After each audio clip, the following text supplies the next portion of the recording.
थी सैलवाला सुनरिया जी। पार्टी से बगावत करके इन्होंने निर्णय लिया है कि ये निर्दलीय चुनाव लड़ेंगी। हम सीधा सवाल करते हैं मैडम आपसे। सबसे पहले तो आपका बहुत बहुत स्वागत है रीड न्यूज़ पर। मैडम, भारतीय जनता पार्टी ने जीता, क्या ऐसी मजबूरी बनी कि पार्टी से बगावत करनी पड़ी? मैंने जो वर्तमान की जो हालत देखी उससे मुझे बगावत करने के लिए मजबूर कर दिया, वरना मैं पार्टी के लिए काम कर ही रही थी। मैं 18 साल से बीजेपी में पदाधिकारी के रूप में काम करती रही और मुझे बहुत श्रद्धा है अपनी पार्टी पे, थी और रहेगी। मगर वहाँ पे हमारे जो पुराने कार्यकर्ता हैं अभी अभी बहुत ज़्यादा उनके साथ अनदेखी होने लगी। जो वरिष्ठ और पुराने कार्यकर्ता हैं जो कभी किसी भी दूसरी पार्टी में अपना दल बदल के नहीं जाएंगे, वो उपेक्षा सहन करते रहते हैं, अपमान सहन करते रहते हैं, मगर वो किसी दूसरी पार्टी में नहीं जाते। मैं भी नहीं गई, मुझे भी कांग्रेस से ऑफर आया था नोटबंदी के टाइम पे, आप हमारी कांग्रेस ज्वाइन कर लीजिए, मगर नहीं, हमारी विचारधारा नहीं मैच करती है। हम नहीं दल नहीं बदलेंगे, हम अपनी पार्टी में ही रह के काम करेंगे, और हमने किया भी। मगर अभी हमारे सागर शहर में एक ही समाज के मतलब 3 प्रत्याशी मैदान में हैं विधानसभा चुनाव में। तो और एक ही परिवार के 2 लोग, जो अन्य हमारे समाज के जो लोग हैं उनको सहन नहीं हो रही है। और अनेक लोगों के मुँह से जब मैंने ये चर्चा सुनी, मैंने छोटी-छोटी, चाहे ऑटो में बैठी हूँ मैं, तो मैंने चर्चा करी, तो उन्होंने कहा हम तो नहीं देंगे, कहने लगे इनको तो हम नहीं देंगे वोट, हमें कोई ऐसा प्रत्याशी चाहिए जिसको हम वोट देंगे। तो यहाँ पे मैंने अपनी पार्टी का भी नुकसान देखा, बीजेपी को नुकसान है, कांग्रेस को तो मानते ही कोई, कांग्रेस पार्टी का कोई जन आधार और नीति भी नहीं है सही। तो मैंने कहा कि ये तो बहुत नुकसान है पार्टी के लिए।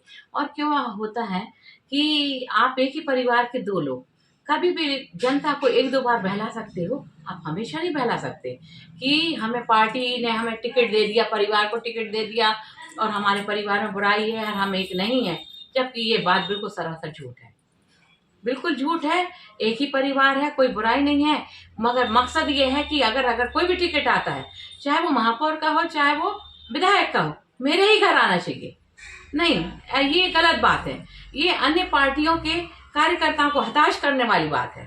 इससे अन्य कार्यकर्ता और जो कर्मठ कार्यकर्ता हैं, जिन्होंने अपना जीवन झोंक दिया, जिन्होंने पैसा झोंक दिया, जिन्होंने अपनी ताकत झोंक दी, भूखे प्यासे घंटों हम लोग को इंतजार करना पड़ता है भैया। चाय और पानी तक के लिए हम लोग ने इंतजार किया, कच्ची सड़कों पे चले, हमने नारे लगाए, नीतियां बताई, अपनी पार्टी को हमने मजबूती प्रदान करी। और हम लोग वो पुराने कार्यकर्ता हैं जिनने पार्टी को अभी तक स्थिर बनाए रखा और रखेंगे। अच्छी पार्टी को देश में स्थिर रहना ही चाहिए, ये हमारे देश के लिए बहुत जरूरी है। हमारे, क्योंकि आज हम हैं कल नहीं रहेंगे, हमारी आने वाली पीढ़ी और हमारे देश को अगर कोई स्थिर रख सकता है तो एक ईमानदार आदमी ही रख सकता है, जिसकी नीयत में कोई खोट नहीं हो, जिसको सत्ता का कोई लालच नहीं हो। विरोध करती हूँ, एक ही परिवार के 2 लोग नहीं होना चाहिए। जब आपने पर्चा भरा तो पार्टी से कोई आपके पास दबाव आया या कोई मनाने आया कुछ? बिल्कुल आया, मेरे पास पार्टी से बहुत फोन आए और मैंने साफ मना कर दिया कि मेरे पास कोई नहीं आएगा, मैं मानूंगी नहीं। और मेरे घर तो कोई यहाँ मत जाना, मेरे पास कोई यहाँ मत जाना। मैं जिस प्रकार का मेरा रुख अभी गर्म है, मैं वैसे ही स्थिर मिलूंगी आपको। मैंने किसी प्रकार के किसी लालच में या किसी प्रकार के उसमें नहीं किया मैंने ये निर्णय। और मेरे जो विचारधारा है, मेरे अंदर जो गुस्सा है, जो जनता के अंदर गुस्सा है, मैंने उसको लेके मैंने ये कदम उठाया है। और होना चाहिए बदलाव, पार्टी का नुकसान और अपना नुकसान नहीं, इंसान अच्छे कार्यकर्ता को आना चाहिए। इस हमारे सागर शहर के विकास का सवाल है। किन किन मुद्दों को लेकर जनता के बीच पहुंच रही हैं? मुद्दा रहेगा विकास, और जो हमारे जो नौजवान हैं उनको रोजगार मिलना चाहिए। और जो हमेशा से एक बड़े उद्योग को जो टाला जा रहा है, टाला ही जा रहा है, वरना इच्छा शक्ति होती ना तो जैसे पुल बना दिया गया ना बीच तालाब में, ऐसे फैक्ट्री भी आ सकती थी। अगर इच्छा शक्ति होती आपके मन में, आप अपना अगर लाभ छोड़ देते ना, आपने सोचा ये हमारा लाभ चला जाएगा, तो हमारे यहाँ फैक्ट्री भी लग सकती थी, जैसे अन्य शहरों में लग चुकी है। जो अच्छे नेता हैं उनके यहाँ IT पार्क भी बन गया, उनके यहाँ विकास भी हो गया, उनके यहाँ फैक्ट्री भी लग गई, मगर हमारे शहर में क्यों नहीं लगी? क्योंकि हमारे यहाँ के नेताओं में इच्छा शक्ति नहीं है। वो पहले अपना फायदा देखते हैं कि मेरा फायदा होना चाहिए, इसे मेरा नुकसान तो नहीं है। अगर फैक्ट्री आ गई तो मेरी फैक्ट्री बंद हो जाएगी, मकसद यही है।